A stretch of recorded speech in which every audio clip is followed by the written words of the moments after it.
അന്നകര ചിറക്കൽ ഭാഗങ്ങളെ ബന്ധിപ്പിക്കുന്ന കടാംതോട് പാലത്തിന്റെ അപകടാവസ്ഥ പരിഹരിക്കണമെന്നാവശ്യപ്പെട്ട് Max Dream foundation chairman advocate Sujith ഐനിപ്പുള്ളിയുടെ നേതൃത്വത്തിൽ മുഖ്യമന്ത്രി, പൊതുമരാമത്ത് മന്ത്രി, സ്ഥലം എംഎൽഎ, എംപി എന്നിവർക്ക് നിവേദനം സമർപ്പിച്ചു.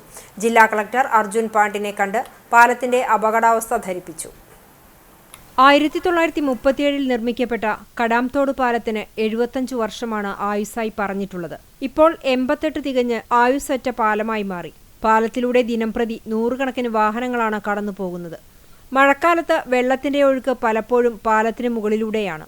കാലപ്പഴക്കം കാരണം പാലത്തിന്റെ തൂണുകൾക്കും ഹാൻഡ് റെയിലുകൾക്കും ഗുരുതരമായ ബലക്ഷയം സംഭവിച്ചതായും ഇത് യാത്രക്കാരുടെ ജീവന് തന്നെ ഭീഷണിയാകുന്നതായും വകുപ്പ് അധികൃതർ തന്നെ വ്യക്തമാക്കുന്നുണ്ട്. അതിനാൽ അടിയന്തിരമായി അറ്റകുറ്റപ്പണികൾ ആരംഭിക്കാനും പാലത്തിന്റെ പുനർനിർമ്മാണത്തിനായി പദ്ധതികളുമായി അടിയന്തിരമായി മുന്നോട്ടു പോകാനും ആവശ്യപ്പെട്ടുകൊണ്ട് foundation chairman advocate Sujith Ainippulli, Rajeesh Maruthayoor, advocate Malavika Shelji, advocate Athulya S Nair, Sampreeth Krishna Ainippulli, Chinchu Binosh എന്നിവർ ചേർന്ന് ജില്ലാ കളക്ടറെ നേരിട്ട് കണ്ട് പാലത്തിന്റെ സ്ഥിതി വിശദീകരിച്ചു നൽകി.